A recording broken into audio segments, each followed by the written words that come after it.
We have here the Two of Wands energy. So it looks like there is someone here na pwedeng tinatry na i-balance.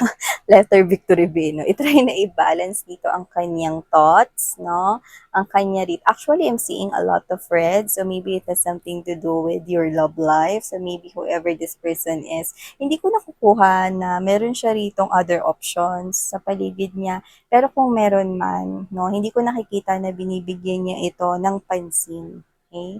So, ito, mas nakukuha ko rito na parang medyo tinatry niyang i-balance yung naiisip niya, pero with this kind of a lot of red, no, maaaring tinatry niya i-balance rin ang kanyang emosyon. But we're gonna find that out. Okay. More information on this one. Maybe this person wants you to ask out on a date because we saw the cinema ticket. So, pwedeng gusto niya manood kayo ng sine. Or for others of you, no, pwedeng ito ay tapos na or nangyari na. So, pwedeng nag-date na kayo or nagde-date kayo ngayon. Just take out the stress. So, hi and hello sa mga new subscribers. Ako po si Yan. Welcome kayo rito. And sana magstay kayo here with us at sa mga pabalik-balik no, ng mga chismoso-chismosa ng mga viewers ko no, noon at ngayon. Thank you so much mga mahal na sa inyong super warm love and support sa akin. Yan. Super na-appreciate ko kayo. Sarangi. Yan. Okay. So, let's keep moving. Ate ko nangyayari dito, no, sa inyo.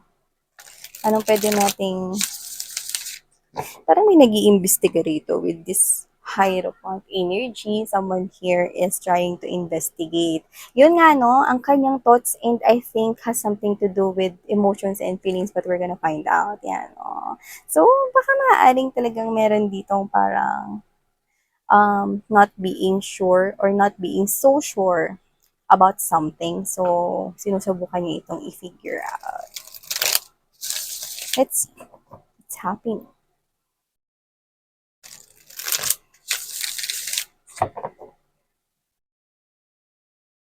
Just take how this resonates ha. Tsaka wala tayong gender dito. LGBTQ, of course, mga mahal, welcome kayo rito. Just take how this resonates. Okay. Sa mga hindi pa knows, meron tayong new channel, ang All About Taurus. Yan, no? Kung kayo ay Taurus or dealing with Taurus or meron kayong Taurus in your natal chart, no, you might want to check that out. The link is in the description box, mga mahal, no? That channel is in English language. So, thank you so much.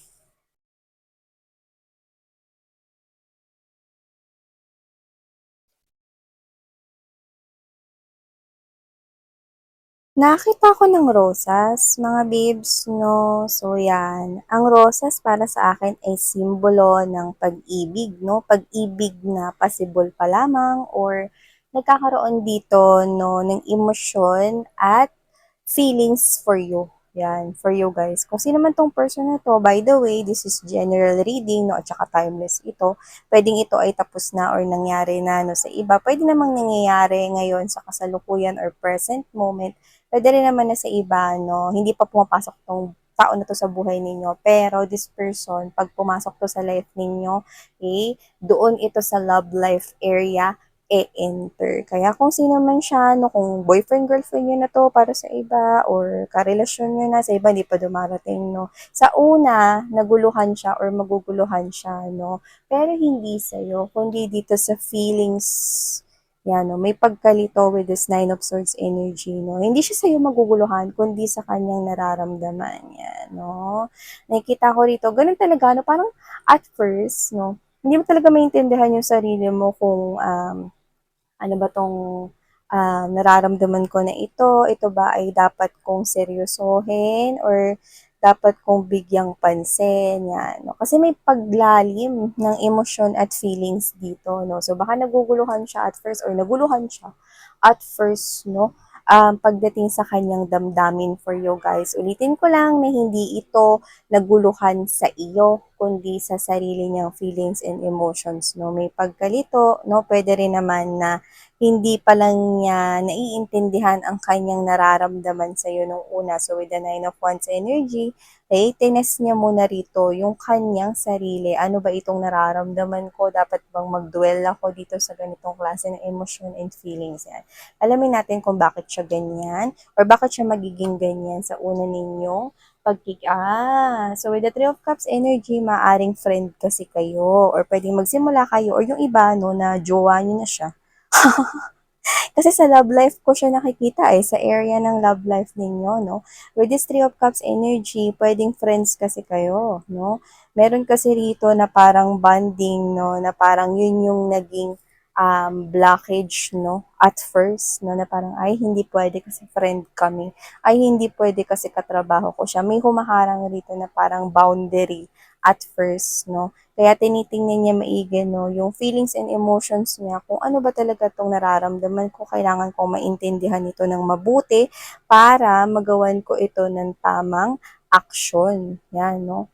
So, maaaring nakita niya ito as somewhat here na parang problema niya pagdating sa feelings and emotions, no? Kasi tinitingnan niya pa kung ano ba yung nararamdaman niya kasi hindi siya sure if that's love or if that's friendship na love lang, no? Kung nga, love ka lang niya as friend, concern lang siya sa'yo kasi friend kayo, ganyan, no? Pero, yun nga, no, mayroon na rito pagkalito, may pagkagulo na rito ng isipan, no?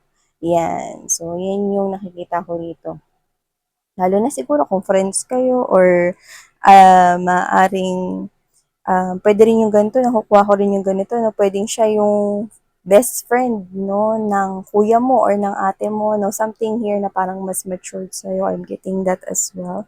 Yan. May boundary at first, pero yun nga nakikita ko rito, no, that with this person here, this person with the sword and the rose that I'm seeing dito sa cortina na ito, nakikita ko na kung sino man siya, no, may clarity patungkol sa nararamdaman niya, no. So, nakikita ko nagiging mabagal ito at sinusolve niya itong mag-isa with the Nine of Wands energy.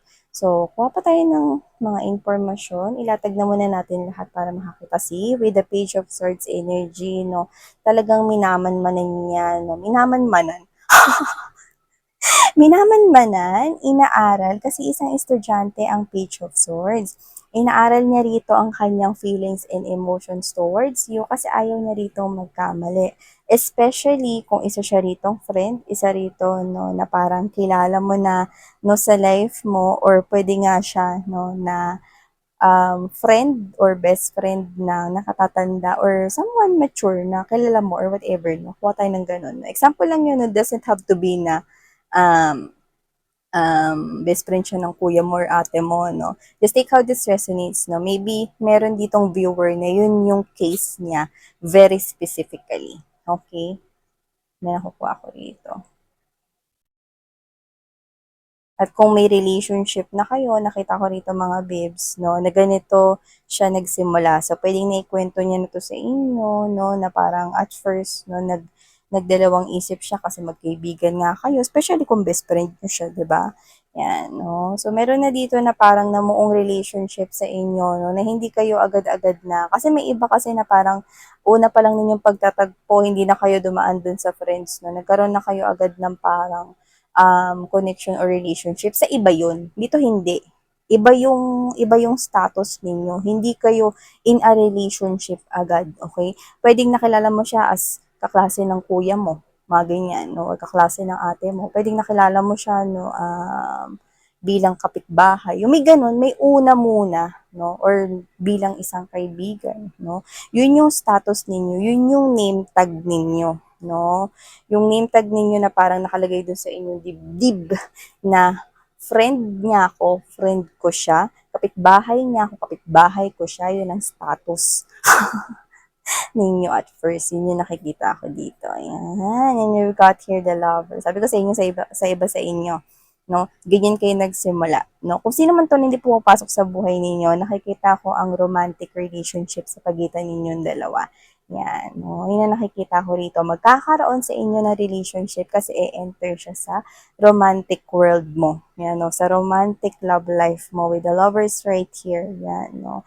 Meron talaga rito mga babes. Pero kung mapapansin ninyo na may suot siya ron na ahas na bracelet. Yan.